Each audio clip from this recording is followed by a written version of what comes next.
Hello class, I want to thank you all for your presence in this class and today's presentation. And on this meeting, we'll learn about how to deliver and present a good presentation technique, and I hope you can understand well and can apply it on your next design project.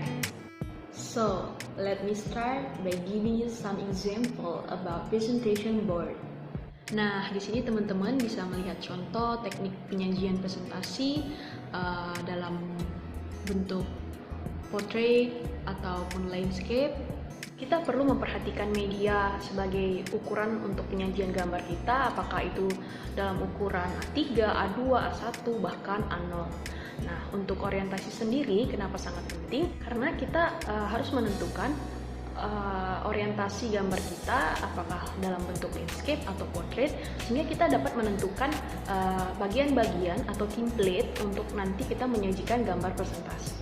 Nah, apa yang menjadi bahan pertimbangan kita untuk menentukan apakah penyajian gambar kita dalam bentuk orientasi portrait atau landscape? Nah, bisa jadi dalam penyajian gambar, klien atau tugas itu sudah mengeluarkan format untuk penyajian gambarnya. Jadi kita mengikuti aja.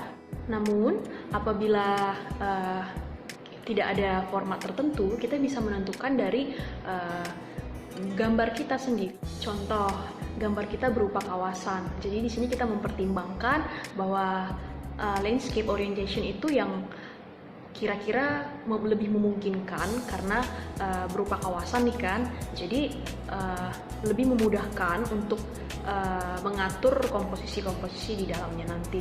Tapi bukan berarti kita tidak bisa menggunakan portrait orientation dalam skala kawasan. Nah, itu kita bisa melihat objek-objek apa yang nanti akan kita masukkan ke sana. Nah, hal lain yang bisa kita perhatikan itu adalah layout. Tata letak dari suatu elemen desain yang ditempatkan dalam sebuah bidang menggunakan sebuah media yang sebelumnya sudah dikonsep gitu. Nah, gunanya untuk apa?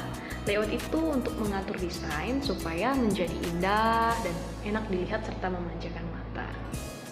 Oke, placement and zoning. Nah, zoning adalah pembagian kawasan ke dalam beberapa zona sesuai dengan fungsi dan karakteristik semula atau diarahkan bagi pengembangan fungsi-fungsi lainnya gitu. Nah, saat seorang arsitek menyusun konsep desain, setelah dia melakukan yang namanya site analysis, nah setelah itu ada yang namanya pembagian zoning atau zona. Pada dasarnya zoning dalam arsitektur itu dibagi menjadi 3 gitu ya.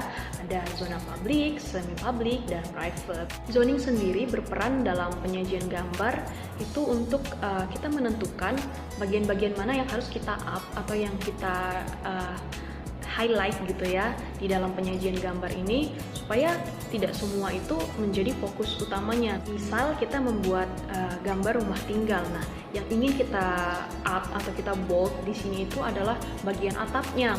Kita bisa membuat bagian atap ini sebagai daya tariknya gitu ya. Jadi kita menempatkan posisi atap ini di bagian penyajian gambar itu di bagian yang sangat gampang dilihat. Nah, penyajian gambar kita supaya terlihat nyata gitu ya, jadi kita bisa menggunakan background yang tepat, yang tidak berseberangan warnanya dengan objek gambar kita sendiri. Misal tadi kita ambil objek gambar kita sebuah kawasan gitu ya. Nah, untuk backgroundnya mungkin kita bisa menggunakan warna-warna yang ada di dalam gambar kita. Nah, bicara tentang background nih, kita juga perlu memperhatikan warna-warna yang kita pakai dalam objek gambar kita maupun background tadi. Kita juga akan bicara tentang warna. Warna di sini bisa merupakan warna dari objek gambar yang kita pakai atau warna dari background kita. Selain full color, itu juga ada gambar-gambar yang memang disajikan dalam grayscale atau hitam putih, abu-abu seperti itu. Dalam penyajian gambar di sini bukan sekedar kita bermain dengan warna atau layout, tapi ada satu hal lagi yang perlu diperhatikan di sini, yaitu tipografi. Tipografi merupakan salah satu komponen yang penting dan tidak bisa ditinggalkan dalam kita menyajikan sebuah gambar.